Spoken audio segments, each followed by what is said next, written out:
Alors, Typewriter, c'est un jeu vidéo sur l'histoire de la typographie, un game documentaire, on pourrait dire. Ça raconte l'histoire de la typographie, des origines, jusqu'à les plus récentes évolutions.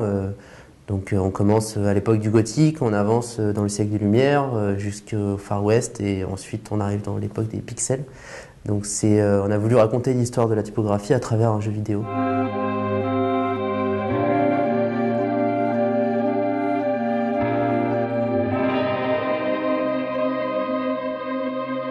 Ouais, c'est ça, c'est que le jeu il se balade vraiment entre différentes plateformes et on garde toujours le même gameplay, mais on a une expérience différente sur chacune. C'est-à-dire que entre le jeu sur mobile, sur tablette, où là on baigne dans l'univers, dans l'histoire, on est sur du jeu de plateforme comme sur les jeux vidéo tels qu'on les définit. Alors que sur Facebook, on va avoir un éditeur de niveau où là on va écrire nos phrases et on va avoir un autre rapport à la typographie parce que on va pouvoir choisir les différentes typographies en fonction du message qu'on veut adresser. Et alors que sur l'installation, on va là jouer avec les lettres vraiment entières, des lettres en bois, des lettres qui sont à déplacer sur un mur magnétique, avec en plus une vidéoprojection. Donc là, on a un autre rapport à la lettre. Plus tactile. Plus tactile, ouais. J'ai fait des études d'imprimerie il y a 5 ans maintenant. Et en arrivant à Gobelin, j'ai prototypé ce petit jeu.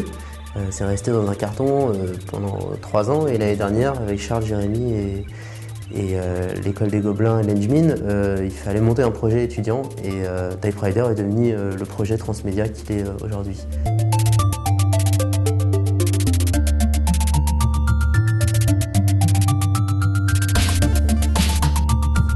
Ouais, c'est ça, on est allé en fait lire beaucoup de livres sur la typographie. On a épluché pour essayer de relever quels étaient les points les plus marquants de l'histoire. Ensuite, on a construit des moodboards par niveau, et en essayant de donner aussi une intention à chaque niveau, c'est-à-dire que pour chaque typographie, le gameplay va être plus sensible. C'est-à-dire que pour Helvetica, il n'y a pas d'empattement, c'est des lettres assez épaisses.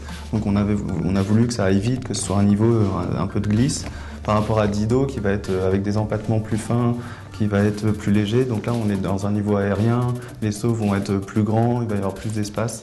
Et le gameplay, du coup, faire sentir un peu qu'est-ce qu'il y a dans une typographie, qu'est-ce qu'on ressent en lisant un texte qui est écrit d'une certaine façon ou d'une autre.